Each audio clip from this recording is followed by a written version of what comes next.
All right, today I'm talking about mental hunger. I've had some people reach out to me and some clients mention that they never feel hungry. They just don't ever feel a growl in their stomach or like an empty feeling, indicating that they feel like they need to eat. And I ask them, and usually it's in like an irritated way, like they're complaining about the fact that they never feel hungry and they wish they did because then they could eat. And I ask them, well, do you find yourself thinking about food? How often are you thinking about when you can eat next, or what you can eat, or what you wish you were going to let yourself eat? And they kind of think about it for a minute and are usually like, well, yeah, I mean, like I think about food, but I'm not hungry. And I'm usually really quick to say, well, that is hunger. And that, sorry, I've got my dog on my lap. And that is just as good of a reason to eat as physical hunger.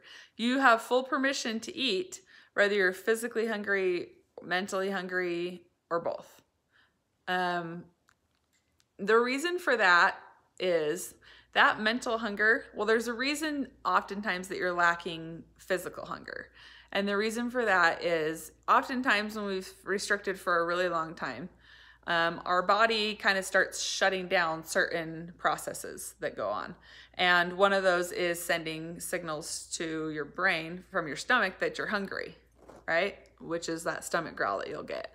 And why does it do that? Well, it takes energy to have to send that message. And if you've ignored that message, you know, over and over and over again, initially probably at the beginning of your period of restriction, when you started restricting, then your body's learned that there's no sense in sending that signal because you don't respond to it and it's wasting energy, and it really needs to conserve energy because it's not getting enough.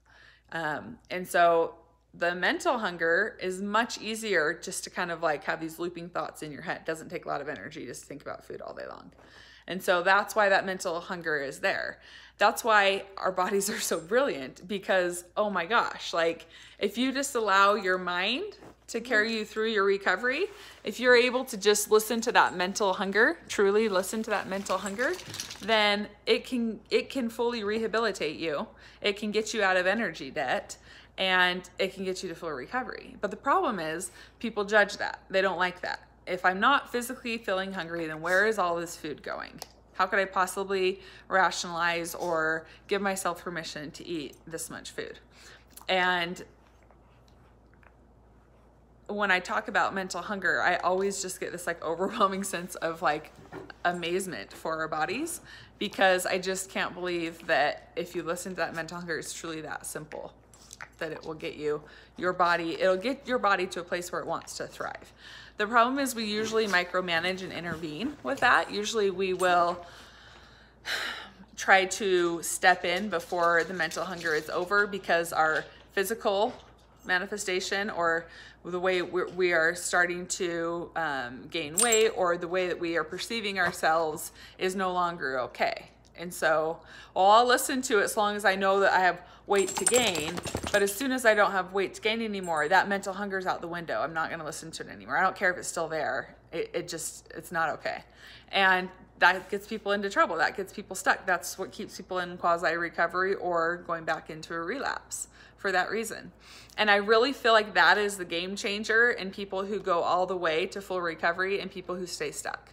And I think I've talked about this in other videos, but it's such an important part to remember in your recovery, that if you allow your mental hunger to lead you, I don't care about what your size is. I do not care if you're even starting your recovery and you are not in, what somebody would perceive as a smaller body, or a body that would be deemed as permissible to gain weight. I don't care. It doesn't matter your size. I can't emphasize that enough. But if you can listen to that mental hunger and allow your body to get to wherever it needs to, not only will you find yourself mentally free from these thoughts about food and perhaps exercise that loop all day long, but your body will take care of itself. And it will get to the point where it wants to be, where it's going to feel the strongest and the healthiest, and it feels like it's thriving. And it's amazing how these things just naturally will happen on their own if we don't get in the way. So that's my message today about mental hunger. I just can't reiterate enough. You do not have to feel physically hungry in order to justify or to allow yourself to eat. You do not. If you're thinking about food and you want food and you see food and it looks good, eat it. When you're fully recovered, people think, well, what about like, how's that ever gonna go away? Like, I'm just gonna, anytime I see food and anytime, I drive by somewhere and I see food, I'm just gonna go in and go eat it. Well, when you're fully recovered, that doesn't happen because you're not in energy debt anymore. And so when I see food and I'm hungry and it looks good, then of course I want to eat it, and I do eat it.